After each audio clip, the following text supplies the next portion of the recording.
మహోన్నతుడైన దేవుని ఘననామానికి స్తోత్రములు స్తుతులు కలిగిన గాక. మనం అందరం కలిసి 2వ కొరింథీ పత్రిక 4వ అధ్యాయం దాని 17వ వచనాన్ని మనం చదివినట్లయితే, మేము దృశ్యమైన వాటిని చూడక అదృశ్యమైన వాటిని నిదానించి చూచుచున్నాము గనక క్షణమాత్రముండు మా చులుకని శ్రమ మా కొరకు అంతకంతకు ఎక్కువగా నిత్యమైన మహిమ భారమును కలుగజేయుచున్నది. దేవునికి స్తోత్రం. ఏలయనగా దృశ్యమైనవి అనిత్యములు, అదృశ్యమైనవి నిత్యములు. దేవుడు తన బిడ్డల కోసం ఏదైతే చేస్తాడో అది శాశ్వతమైన కృపలతో కూడినటువంటిది. నిరాశ చెందకు సుమి. నాకు రావాల్సిన అర్హత రాలేదు, నాకు రావాల్సిన గుర్తింపు రాలేదు, నాకు రావాల్సిన ప్రమోషన్ రాలేదు, నాకు రావాల్సిన అంగీకారం రాలేదు అని నువ్వు కలత చెందొద్దు. నీకు బహుశా ఇంకా కొంతకాలం కూడా నీవు ఉన్నటువంటి స్థితిలో నిన్ను పొడిగించిన సడన్గా దేవుడు త్రిబుల్ ప్రమోషన్ ఇచ్చి నిన్ను హెచ్చించేటువంటి సమయం వస్తుంది. ఒకరిని ఖైదీగా ఉన్నటువంటి ఒక వ్యక్తిని జైలు నుంచి ప్రైమ్ మినిస్టర్షిప్లోకి ఎప్పుడైనా మార్చిన చరిత్ర మీరు విన్నారా? లేదు. అతని విడుదల చేస్తారు. నెమ్మదిగా పోయి నీ ఫ్యామిలీతో సంతోషంగా ఉండు అని చెప్పి పంపిస్తారు. అటువంటి వ్యక్తి యోసెఫ్. కానీ యోసెఫ్ను చెరసాలలో నుండి రాజభవనానికి తీసుకొచ్చారు. కారణం, రాజుగారు ఒక కళ చూచాడు, మర్చిపోయాడు. ఆ కళ తెలియదు, దాని అర్థము తెలియదు. అప్పుడు పానపాత్ర వాహకునికి గుర్తొచ్చింది, నా కళ చెప్పిన వాడు ఒకడు జైల్లో ఉన్నాడు. అయ్యో, నేను ఎప్పుడో ఆయనను గురించి రాజుగారికి చెప్పవలసిందే. ఆయన కళ చూచిన సమయంలో చెప్పి ఉంటే యోసెఫ్కు విడుదల కలిగేది. ఊరు దాకా పోవడానికి ఉన్న బండి కిరాయి కూడా ఇచ్చేది. కానీ వీడు మర్చిపోవడం చాలా మేలైంది. ఇప్పుడు రాజుగారి కళ చూసి మర్చిపోయాడు. అది మామూలు ముచ్చట కాదు, అది పెద్ద విషయం. ఆ దేశంలో ఉన్న గారడి విద్య గల వారందరూ వచ్చి చూచి వాళ్ళు చెప్తున్నారు, ఇది చాలా ఘోరమైన కార్యం మీరు చెప్తున్నారు. ఎవరైనా ఇలా చెప్తారా? నేను ఒక కళ చూశాను, అర్థం చెప్పండి అని చెప్తా, కానీ నేను చూసిన కళ చెప్పమని ఎవరు చెప్తారు? ఎవరు చెప్పరు? దేవుడు తప్ప ఎవరు చెప్పరు. అప్పుడు కోసి పడేస్తా నేను అన్నాడు రాజుగారు. అప్పుడు వీడు చెప్పాడు, లేదయ్యా, నా కళ వివరించిన ఒకడు చెరసాలలో ఉన్నాడు, యోసెఫ్. అతడు బహుశా నీ కళ కూడా వివరిస్తాడు కావచ్చు. యోసెఫ్ను తీసుకొచ్చాడు. యోసెఫ్ ఒక ఖైదీ వేషం వేసుకొని కదా వచ్చి రాజసన్నిధిలో నిలబడినప్పుడు, రాజు, నేను ఒక కళ చూశానయ్యా, మర్చిపోయాను. మరి నీకు ఆ కళను దాని భావము చెప్పడం వీలవుతుందా అంటే, నాకు వీలు కాదు కానీ నా దేవునికి వీలవుతుంది. ఆ రాజా, నీవు చూచిన కళను నీ అర్థం దాని భావము దేవుడు చెప్పగలడు. ఆయన సమృద్ధి కలిగిన 7 ఆవులను సముద్రం నుంచి బయటికి వచ్చేది చూశాడు. దాని వెనకాల అదే సముద్రం నుంచి బక్క చిక్కిన 7 ఆవులు వచ్చినాయి. ఈ బలిసిన ఆవులను ఈ బక్కని ఆవులు మృంగేసినట్టు ఒక కళ నాకు కనిపించిందయ్యా.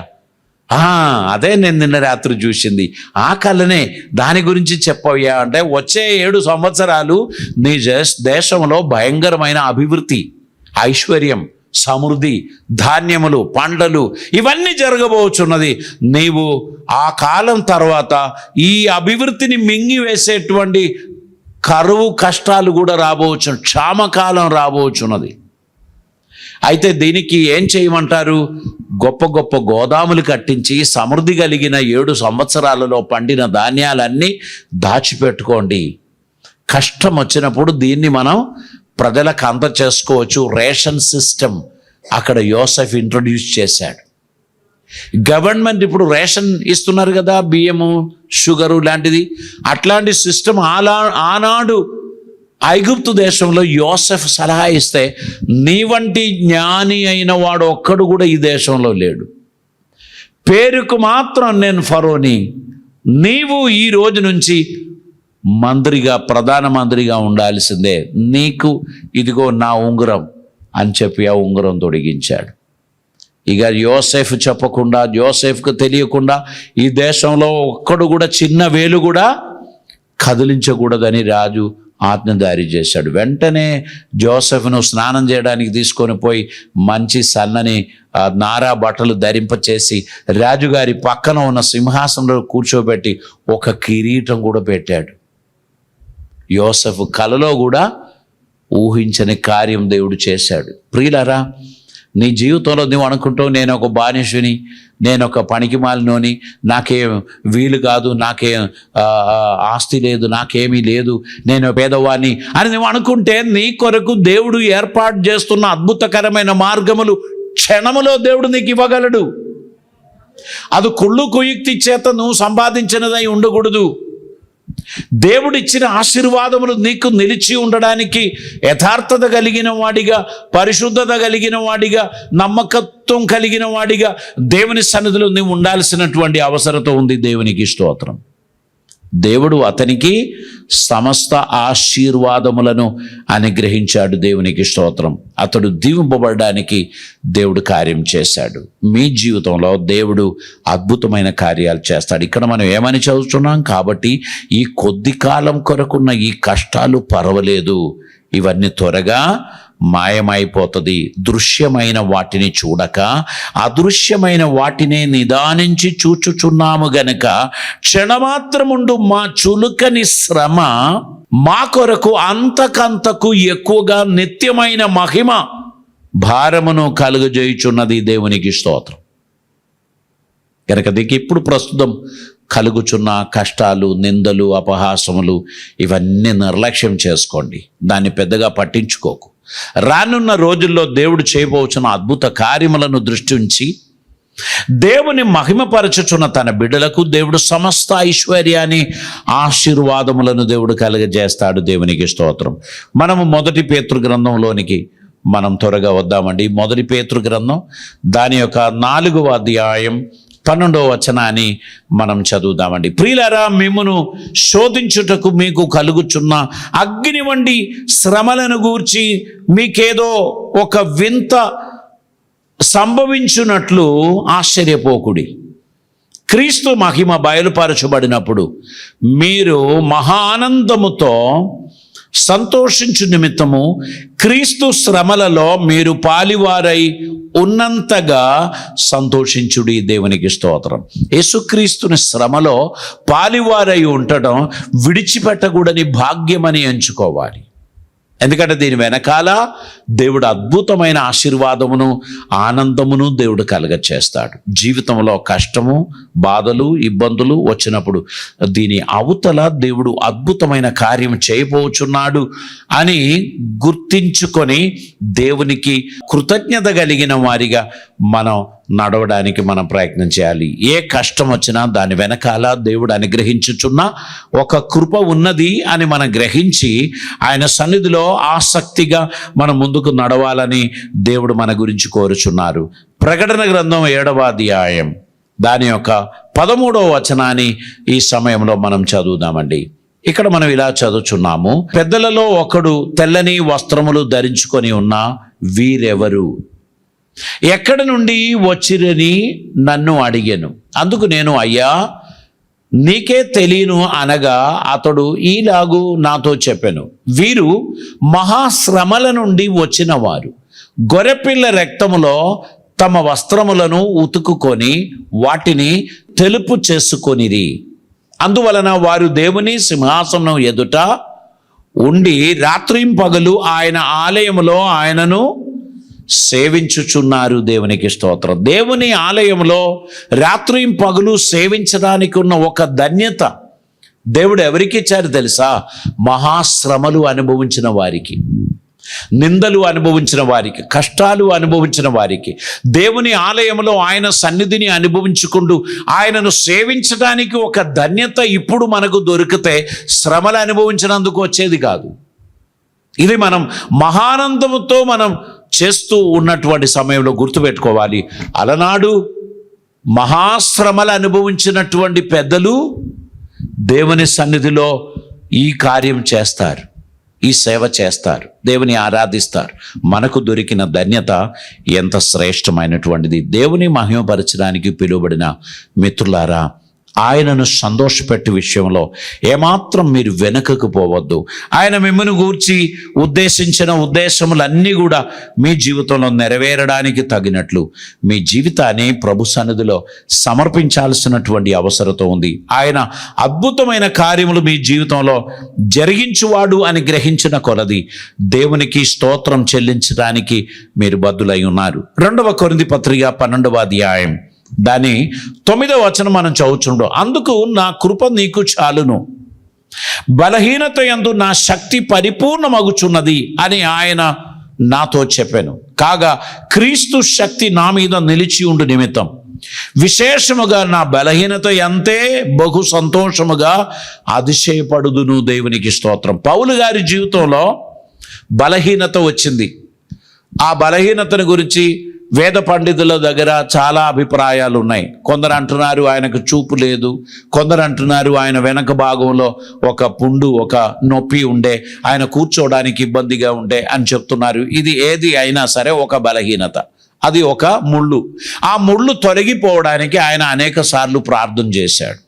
అప్పుడు దేవుడు అతనికి చెప్పిన మాట ఏంటంటే, నా కృప నీకు చాలును, my grace is sufficient for thee. నీవు నా కృపపై ఆశ్రయించు. నీ జీవితంలో ఎన్ని కష్టాలు వచ్చినా సరే, ఎన్ని ఇబ్బందులు వచ్చినా సరే, నిన్ను విడిపించడానికి, నిన్ను నడిపించడానికి నేను నీకు తోడుగా ఉన్నాను అనే విషయం నువ్వు గుర్తుపెట్టుకో. నేను నీ జీవితంలో అద్భుతం చేయబోచున్నాను అనే విషయాన్ని నువ్వు గుర్తుపెట్టుకో. ఈ శ్రమ పర్వాలేదు, నేను భరించలేకపోతున్నాను అని కొందరు చెప్తారు. వారికి ఉన్న ప్రాబ్లం మనం ఎవరు ఊహించలేనిదే. వారికి ఉన్న కష్టాలు మనకు తెలీదు. వారు నిజంగా శ్రమల గుండా వెళ్తున్నారు. కానీ గుర్తుపెట్టుకోండి, మనకంటే ఎక్కువ శ్రమలు అనుభవించిన భక్తులు బైబిల్లో ఉన్నారు. యోబు భక్తుడు కానీ ఇంకా అటువంటి భక్తులను గురించి మనం ఆలోచిస్తున్నాడు. వారందరూ మనకంటే ఎక్కువగా శ్రమలు అనుభవించిన వారు, బాధలు అనుభవించిన వారు. వారికి అందరికీ దేవుడు ఇచ్చిన స్వస్థత, సమాధానం, విడుదల, రక్షణ, వీటిని గురించి మనం ఆలోచిస్తున్నప్పుడు మనకున్న శ్రమలు పర్వాలేదు.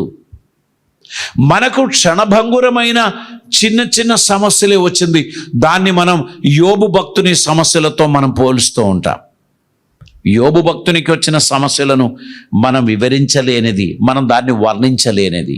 ఆయన ఎంతో గొప్ప శ్రమలను అనుభవించిన తన మాటల చేతనైనా తన తలంపుల చేతనైనా దేవునికి విరోధంగా పాపం చేయలేదు. మనకి ఏదైనా ఒక చిన్న సమస్య వస్తే వెంటనే మనం దేవుణ్ణి దూషించి, దేవుణ్ణి అసహ్యపరిచి, దేవునికి విరోధంగా మాట్లాడేటువంటి ఒక నైజం మనలో ఉంది. అది మనం తీసివేయాలి. దేవుడు ఏది అనుమతించినా అది మేలు కొరకు సమకూడి జరుగుతున్నదని మనం విశ్వసించాలి. కొన్నిసార్లు ఇతరుల చేత మనకు ఒత్తిడి కలుగుతాయి, కొన్నిసార్లు మనకు నష్టం కలుగుతుంది, కొన్నిసార్లు మనకు అవమానం కలుగుతుంది, కొన్నిసార్లు మనకు బాధలు కలుగుతాయి. ఏ పరిస్థితి మనకు ఎదురైనా గుర్తుపెట్టుకోండి, వాటన్నిటి మధ్యలో మనకు విడుదల ఇవ్వడానికి దేవుని హస్తం మనకు తోడుగా ఉన్నది అని గ్రహించే కొలది ఆసక్తిగా ముందుకు వెళ్ళాలి. అధైర్యపడి ముందుకు పోకూడదు, సందేహపడి మనం ముందుకు పోకూడదు. మనము ధైర్యం గల వారిగా ముందుకు వెళ్ళుచు దేవుని మహిమపరచడానికి మనం ప్రయత్నం చేయాలి. ఈ లోక జీవితంలో మనకు అనుగ్రహించిన సమస్త ఆశీర్వాదములను గూర్చి జ్ఞాపకం చేసుకొని దేవునికి స్తోత్రం చెల్లించడానికి మనం అందరం పిలువబడిన వారం. దేవుడు మనకిచ్చినటువంటి ఈ ఆపర్చునిటీస్ అన్నీ కూడా దేవుని మహిమార్థంగా మనం వినియోగిస్తూ, ప్రతి తరుణాన్ని సద్వినియోగపరుస్తూ దేవునికి ఇష్టలుగా నడవడానికి మన జీవితాన్ని మనం సమర్పించాలి. మనం వెలుచున్న మార్గం మనకు మాత్రమే తెలుసు, లేక దేవునికి మాత్రమే తెలుసు. లోక మనుషులు చూస్తున్నప్పుడు అంత కలర్ఫుల్గా ఉంటాయి, కానీ మనం అనుభవిస్తున్న వేదన, బాధలు, శ్రమలు, శోధనలు అది మనకు మాత్రమే తెలుసు. కానీ గుర్తుపెట్టుకోండి, నిన్ను విడువను ఎడబాయను అని చెప్పిన దేవుడు 2-3 రోజులు కాదు కాపాడేది, ఆయన జీవితాంతం వరకు మనల్ని కాపాడుతాడు. ఆయన మనకు జయం ఇచ్చి మనల్ని నడిపిస్తాడు. మన జీవితంలో ఎక్కడ కూడా త్రొట్టిల్లాల్సినటువంటి అవసరత లేదు. కనుక నిరాశతో చెప్పాలి, నువ్వు నా వెనకకు పో, నేను నా ప్రభువును చూచి ముందుకు వెళుచున్నాను, నువ్వు నన్ను నిరాశపరచడానికి వీల్లేదు. నా ప్రభు నాకు ఇచ్చిన వాగ్దానముల యందు నేను గట్టిగా పట్టుకొని ఉన్నాను. నన్ను స్థితి దేవుడు మారుస్తాడు. నా స్థితి ఆయన మారుస్తాడు, నా కొరకు మార్గం ఆయన తెరుస్తాడు, నన్ను ఆయన ఆశీర్వదిస్తాడు, నా జీవితంలో ఆయన నాకు మేలు అనుగ్రహిస్తాడు. మనకు కలవరం పుట్టిస్తున్న సైతానుతో చెప్పాలి, నువ్వు నా వెనకకు పో, నేను ముందుకు వెళుచున్నాను, నా ముందు ఉన్నవాడు గొప్పవాడు, ఆయన నన్ను రమ్మంటున్నాడు గనక నేను ఆయన కార్యం తుదముట్టించినగానే నేను వెళ్తాను. నేను 90 సంవత్సరాలు బ్రతికి ఆయన కార్యం చేయమని దేవుడు అంటుంటే నువ్వు నన్ను రమ్మని పిలుస్తున్నావా? అది దేవుని చిత్తం కాదు అని సైతాను గానికి చెప్పాలి. నువ్వు నాతోని ముచ్చట్లు పెట్టడం నాకు ఇష్టం లేదు. కొంతమందికి చెవులో చెప్తారు, కొందరికి గుడ్డలో మాట్లాడతారు, కొందరికి దడ పుట్టిస్తాడు, కొందరికి భయం కలుగజేస్తాడు. ఇవన్నీ సాతానుగాడు చేస్తూ ఉంటాడు. కానీ నీకును నాకును ఒక నిరీక్షణ ఉన్నది. ఏంటి తెలుసా? దేవుడు చెప్పాడు, యుగ సమాప్తి వరకు సదాకాలం నేను నీతో కూడా ఉంటాను. దేవుడు లేని ఒక గంట చెప్పండి, అది ఎప్పుడు? నేను చెప్తా, నువ్వు పాపం చేస్తున్న సమయమే, నువ్వు దేవుణ్ణి విడిచిపెట్టిపోయిన సమయమే. దేవునికి చెప్తావు కదా, టైం అవుట్, నాకు ఒక అరగంట పని ఉన్నది, నువ్వు ఇక్కడ ఉండు, నేను పోయేస్తా. దేవుని అక్కడ వదిలేసి నువ్వు పోయిన అరగంట దేవుడు నీకు లేడు. అప్పుడు సాతాను ఏ కీడైనా నీకు చేయడానికి ప్రయత్నం చేస్తాడు. గుర్తుపెట్టుకో, దేవునితో నడవడానికి ప్రయత్నం చేయండి, దేవుని చిత్తం నెరవేర్చడానికి ప్రయత్నం చేయండి. నీతిమంతునికి అబద్ధం ఆడొద్దు, నీతిమంతునితో మోసం చేయొద్దు. నువ్వు ఏది చేసినా ట్రాన్స్పరెంట్గా ఉండాలి. నువ్వు ఏ కార్యం చెప్పినా అది దేవునికి ప్రీతికరంగా ఉండాలి. దేవుడు ఉద్దేశించిన కార్యాలు అక్షరాలా చేయడానికి నువ్వు ముందుకు వస్తాయి. నాకున్న ఈ శ్రమలు పర్వాలేదు. పౌలు చెప్తున్నాడు, నేను ఆయన శ్రమల యందే నేను ఆనందిస్తాను, ఆ శ్రమలను గూర్చే నేను సంతోషిస్తాను. ఎందుకంటే క్రీస్తు శ్రమలలో నేను కూడా పాలివాడనయ్యాను అనేటువంటి ఒక సంతోషం. యేసుక్రీస్తు తృణీకరింపబడ్డాడు. నీవు తృణీకరింపబడితే అది గొప్ప విషయం కాదు. యేసు ప్రభు కొరడాల దెబ్బలు తిన్నాడు. నిన్ను ఎవరైనా కొడితే అది గొప్ప విషయం కాదు. యేసు ప్రభు ఎన్నో దూషణలు పొందాడు. నిన్ను ఎవరైనా దూషిస్తే అది పెద్ద విషయం ఏం కాదు.